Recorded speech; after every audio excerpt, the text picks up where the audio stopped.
Well, I'll tell you what, that is less than an ideal first half for this Ghanaian side. We've seen 50 minutes of action. That's 45 minutes normal time, plus the 5 added on. And yet, Ghana have not been able to find any shot on target. Don't be surprised by that. I'll give you a bit of a research I was doing right here very quickly. They had 5 against Wales. They had 7 against Mexico. Great quality competition. These are friendlies, of course. They had 1 against Germany in a game which they lost 2-1. And against Austria, a game that they lost 5-1, they had just 1. Kind of sums up how Ghana have been performing and why we've seen a run of 7 games where they could not win and only drawing once, losing every other one, conceding 14 goals in the process. That is dismal from Africa's perspective. But then again, that's what you're saying on social media, and that is what a lot of fans are thinking at this particular moment from what we're seeing. How about the 2 gentlemen here in studio with me? You've been keeping an eye on this particular one. At halftime, somehow Ghana are not trailing, but that's not the story, is it? The story is they have offered very little with a front line that includes Jordan Ayew and Semenyo. Well, if what we've witnessed in the first 45 minutes is anything to go by, then it tells the story as to why they've been struggling in the last couple of matches that they've played. They have not won in their last 6 or 7 matches. And I think it's very evident why they haven't done that. They are lacking creativity, and I think that is something that we are not used to seeing in this Ghanaian squad, or in any Ghanaian squad for that matter. Creativity has been the center of their attacks in all the World Cups and in all the big tournaments that we've seen them play.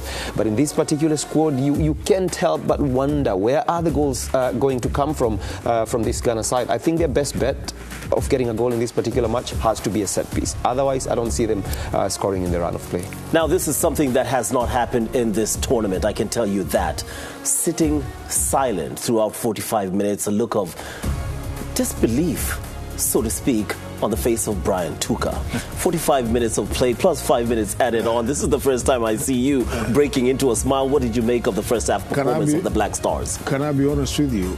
Everything that happened in the first half I expected. I'll be very honest with you. I think I jokingly, I don't know whether it's you, I told when we stepped out and we're coming back to watch the game, and I said, let's go and watch a goalless first half.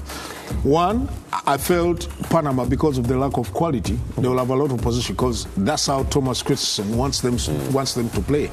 He's insistent on how he wants his team to play. Unfortunately for him, he doesn't have enough quality. If they had 2 quality players, I think halftime they'll be leading by a goal to nil. You can see they've done a lot of possession, or possessing the ball, being in control, but when it gets to the areas that matter in the final third, where you need some quality, composure, quick decision making, the right decision, they haven't done that. On the other hand, give them a lot of credit for the struggles that the Ghanaians have faced.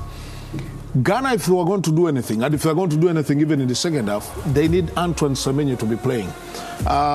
Normal Ernest has tried, but you can clearly see a bit of inexperience. He doesn't know when to take on and release quick, or try and take on and probably get into the areas that can hurt the team. He hasn't done that. Now, without Antoine Semenyo having an impact on the game, I don't see Ghana doing much, and it's exactly what we have seen. And it's not barely down to him. I think partly is the strategy that Panama have introduced, because they have 3 or 2 players actually. Every time he's picked up the ball, they've not allowed him. Now, if he goes through the middle, if I'm Panama, I'm comfortable with him going there, because it's not going to hurt you as much as he would if he goes through the wings. You were the one who came in guns blazing, Anthony Kimani, on your first day, saying numbers don't lie. Absolutely. What's the story? We see exactly that right there. Everything pointing to surprised that Panama somehow are not ahead, in spite of the fact that they don't have the quality players that you would expect to grab the game by the scruff of its neck. Yes, I think it's a dominance that I didn't expect from this Panama side. I knew that they were going to be very competitive, but I also thought that Ghana were going to show up and, bring their A game with them. But it clearly shows that they were not ready for this particular match. Let's also not forget the fact that their coach, Quiroz, has only been with them for about 2 months or thereabouts right now. So I don't think that that's enough time to prepare a national team for a tournament of this magnitude. And I think, the statistics tell exactly that particular story. There is a tactical, question or situation that Panama has created, and Ghana have not been able to crack it.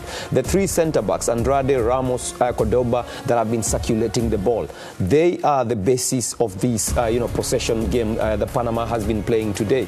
And Blackburn and Murillo, Baceras and Rodriguez from those wide areas are always free. So the fullbacks, Ghanaian fullbacks, are not sure whether to stick with Baceras and Rodriguez on either side, or whether to step up and come and pick Murillo and Blackburn. So I think that is where this Ghanaian team is losing the plot, and if they can be able to fix that, which would be very simple, only playing with a back, a midfield, a ball midfield or a flat midfield of 3, that will ensure that the fullbacks don't need to leave their, Rodriguez and Baceras up front. I think that's the quagmire that they haven't been able to figure out yet. Questions have been asked by Panama when it comes to Ghana. Ghana have struggled to answer them, whether it is possession.